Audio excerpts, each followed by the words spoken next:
안녕하세요. 삶에 다양하고 건강하며 유용한 정보를 전달하는 체르임입니다. 구독과 좋아요 클릭 부탁드립니다. 지난 두 번의 영상 속 다이어트 하면서 먹어도 되는 맛있는 간식들 잘 보셨나요? 길고 힘든 다이어트 생활에 맛있는 간식이라도 있어야 다이어트 할 맛이 나지 않을까요? 지난번 알려드린 간식들은 적어도 다이어트를 방해하는 음식들은 아니에요. 당연히 적당히 섭취하시는 건 기본이겠죠? 자, 이번 시간에는 다이어트를 할 때 되도록 피해야 할 음식에 대해서 말씀드릴게요. 무조건 굶는 것만이 다이어트의 정답이 아니라는 건 다들 알고 계시죠? 지난 영상에서 알려드렸던 다이어트 하면서 먹어도 되는 맛있는 간식들이 고된 다이어트의 보너스가 되었다면 이번에는 되도록 먹으면 안 되는 다이어트 방해 음식에 대해서 말씀드릴게요. 구독과 좋아요, 알림 설정까지 꼭 잊지 마세요. 첫 번째, 쌀국수. 일반적으로 밀가루 국수가 살을 찌게 만든다는 상식은 다들 알고 계실 텐데요. 그렇기 때문에 쌀국수는 괜찮겠지 하고 드시는 분들 많으실 거예요. 그러나 한 번만 더 생각해 보신다면 쌀로 만든 국수 자체가 다이어트에 도움이 되지 않는다는 사실은 금방 이해를 하실 거예요. 쌀국수는 양파와 숙주 같은 약간의 채소와 고기 등을 제외한다면 전부 탄수화물이 주성분인 쌀로 만든 국수입니다.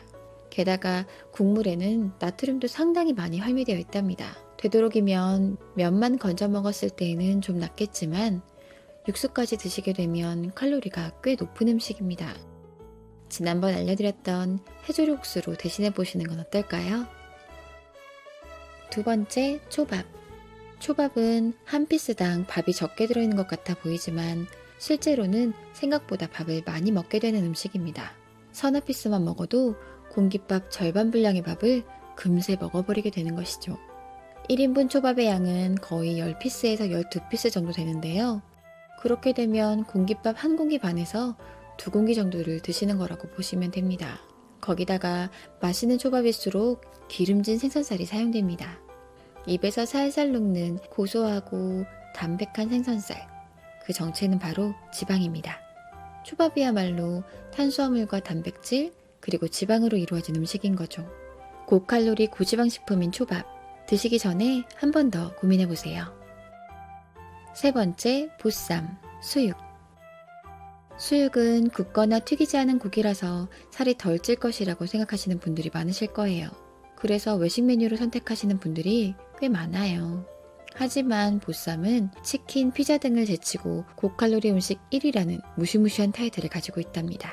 보쌈 1인분 정도인 300g에 포함된 칼로리는 무려 1296kcal로 짜장면 1인분보다 약 3배는 넘는 고칼로리 음식이에요. 1200kcal가 얼마나 되는 양인지 감이 잘 안 오실 텐데요. 무려 공깃밥 4공기에 해당하는 칼로리랍니다. 게다가 보쌈은 삶은 고기만 드시는 것이 아닌 소금이 많이 함유된 겉절이나 다른 김치들 그리고 양념장 등을 함께 드시기 때문에 나트륨 함량이 너무나 높은 음식이 아닐 수 없지요. 네 번째, 이온 음료 또는 비타민 음료. 많은 분들이 건강 음료라고 알고 계시는 이온 음료, 그리고 칼로리는 낮고 비타민이 많이 함유되어 있을 것 같은 비타민 음료. 운동 후 또는 목이 마를 때 이온 음료나 비타민 음료를 일부러 마시기도 하는데요. 당분과 나트륨이 꽤나 많이 들어있습니다. 당분의 흡수 속도는 먹는 양만큼이나 살이 찌는데 큰 영향을 줍니다.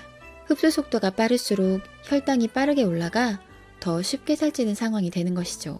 이온 음료의 경우 500ml 한 병에 각설탕이 무려 6개나 들어있고 칼로리도 약 130kcal나 된다고 하네요. 물론 땀을 많이 흘렸을 때 흡수가 좋은 게 장점이긴 하지만 차라리 그냥 물을 자주 그리고 많이 마시는 것이 건강과 다이어트에 훨씬 좋다는 사실 알아두시면 좋겠어요. 다섯 번째, 우유. 우유를 먹으면 몸이 건강해지는 건 사실입니다. 그런데 동시에 몸집도 커지게 된답니다. 우유는 천연 성장 촉진제라고 불리우는데요. 우유를 먹은 송아지들은 단 몇 개월 만에 체중이 5배 이상 늘어나게 됩니다. 이는 우유의 유당뿐 아니라 몸집을 키우는 호르몬 성분도 같이 함유되어 있기 때문입니다. 이런 우유의 효과는 사람에게도 적용되기 때문에 커피를 마실 때에도 우유가 들어가는 라떼나 카푸치노 대신 에스프레소나 아메리카노를 드시는 것이 좋습니다. 또한 우유의 단백질인 카제인은 글루텐과 같이 몸에 알레르기나 염증을 만들기도 합니다. 그러므로 다이어트를 하시는 동안에는 몸이 예민해져 있고 체질이 변하기도 하기 때문에 우유와 더불어 버터, 치즈와 같은 유제품을 일단 끊는 것이 좋습니다. 다이어트를 마친 이후에는 유제품 알레르기가 없는 분들은 다시 유제품을 드셔도 돼요. 지금까지 체르임이었습니다. 다음에는 더 유익하고 새로운 소식을 전해드리겠습니다. 내용이 마음에 드셨다면 좋아요와 구독 꼭 클릭해주세요.